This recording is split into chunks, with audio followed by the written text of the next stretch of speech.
Even though her cruel intentions have been exposed, it won't stop her from getting her friend Honey Mitchell, Emma Barton, back in her clutches.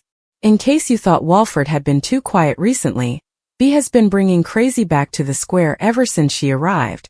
If only Honey had never attended Linda Carter's, Kelly Bright's school reunion. If only she'd not pretended to be Bea to get herself on the guest list, she might never have crossed paths with the genuine creepy article.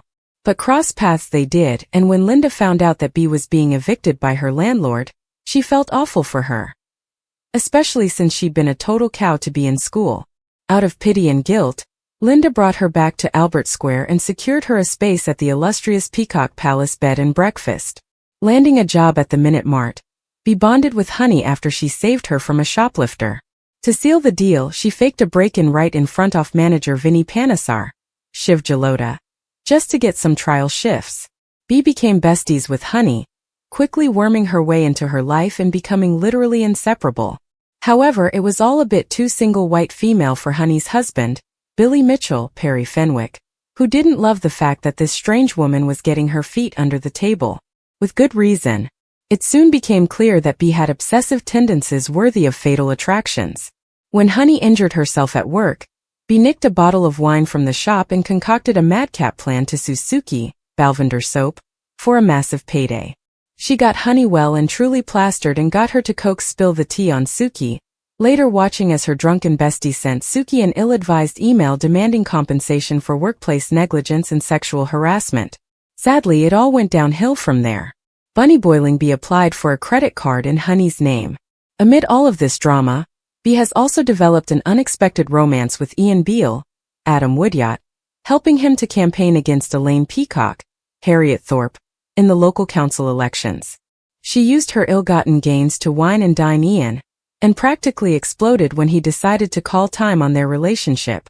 Fortunately, the game was seemingly up when Billy discovered that Bea had been racking up eye-watering credit card debts in his wife's name, and he long suspected was up to no good, had taken out a credit card in Honey's name, racking up thousands of pounds worth of debt.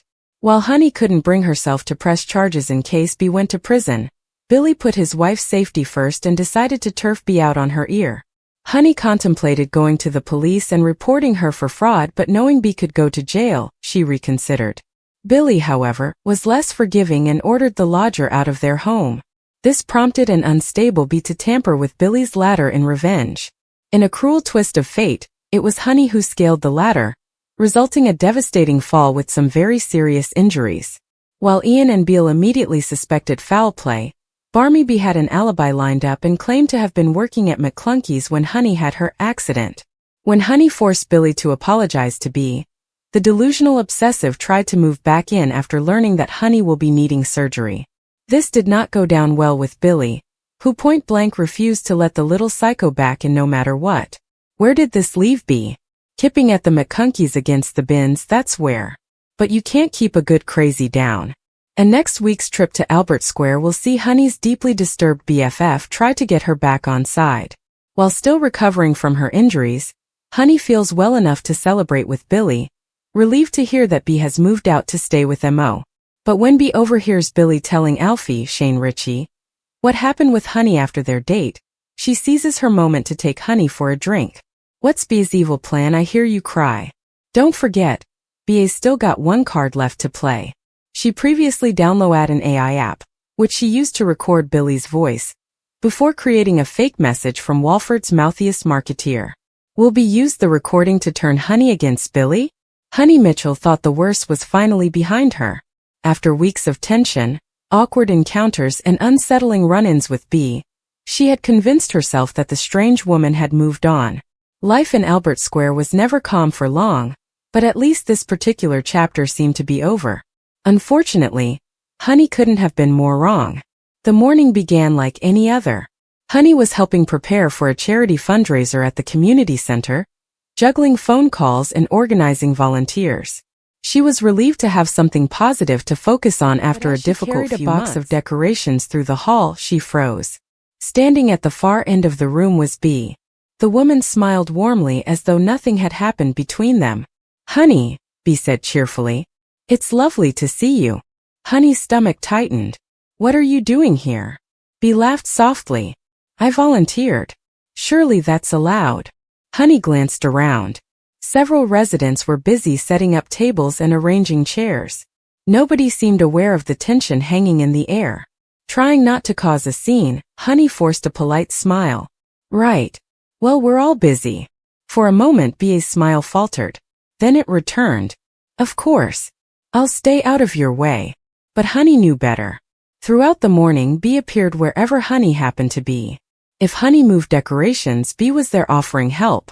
If Honey spoke with volunteers, Bea somehow joined the conversation. To everyone else, Bea seemed perfectly friendly. To Honey, it felt calculated.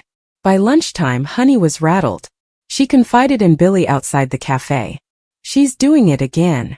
Billy frowned. Bea. Honey nodded. I know how it sounds, but she's always there. Watching me.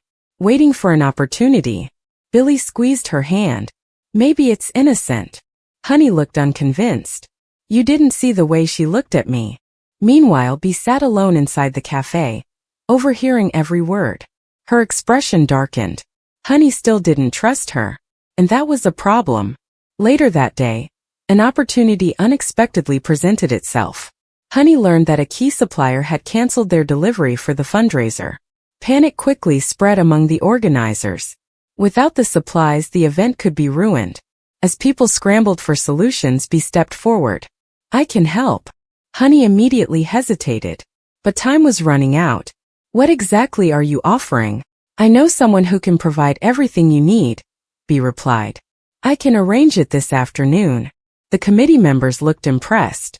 Within minutes, Bea had become the fundraiser's unlikely savior. Honey hated how grateful everyone suddenly seemed.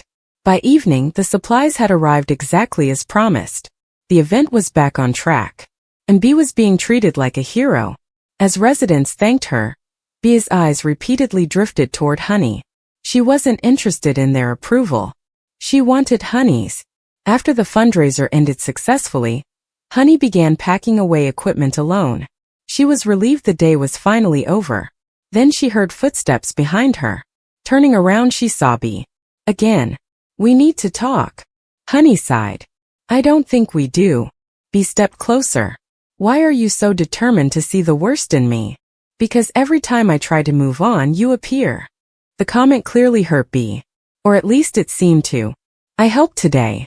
Yes. I saved the fundraiser. You did. So why won't you give me a chance? Honey struggled to answer. Part of her genuinely didn't know. There was simply something about Bea that made her uneasy. Something she couldn't explain. Before Honey could respond, the conversation was interrupted by a familiar voice. Phil Mitchell. What is going on here? Phil's arrival instantly changed the atmosphere. Bea stepped back. Honey looked relieved. Nothing. Phil wasn't convinced. His eyes narrowed as he studied Bea. Unlike others in the square, Phil trusted his instincts. And right now, every instinct was telling him something wasn't right. Bea quickly excused herself and left. But Phil continued watching her disappear into the darkness. She's trouble, he muttered. Honey looked surprised. You think so too? Phil nodded firmly. I've seen enough people like her over the years. The warning lingered in Honey's mind. Over the next few days, Bea continued inserting herself into Honey's life. She delivered coffee to the salon. She offered assistance at community events. She even defended Honey during a heated disagreement in the cafe. To outsiders, Bea appeared thoughtful and kind. Yet the more helpful she became, the more uncomfortable Honey felt. It was as if Bea was carefully positioning herself at the center of Honey's world. Then came the moment that changed everything. While cleaning the community center after another event, Honey accidentally dropped her handbag. Its contents spilled across the floor. Bea immediately rushed to help. As she gathered the scattered items, something caught her attention. A family photograph. Honey, Billy, Janet, and Will smiling together. Bea stared at the picture for several seconds. Far longer than necessary. When she handed it back, there was a strange look in her eyes. A look Honey had never seen before. Longing. Obsession. Possession. The sight sent a chill down Honey's spine. For the first time, she realized her concerns might not be paranoia after all. Later that night, Honey sat alone at home. unable to shake the feeling that something was deeply wrong. Across Albert Square, Bea stood by her window looking at the Mitchell house in the distance. A faint smile appeared on her face. Honey still hadn't accepted her. But Bea wasn't giving up. Not even close. Because now she had something she hadn't possessed before. A weigh-in. And as far as Bea was concerned, it was only a matter of time before Honey finally let her guard down. What Honey didn't know was that Ba's interest in her was becoming darker and more dangerous with every passing day. And when the truth finally emerged, the consequences would leave the entire square reeling. Thanks for watching. Don't forget to like, comment, and subscribe to EastEnders Spoilers Official.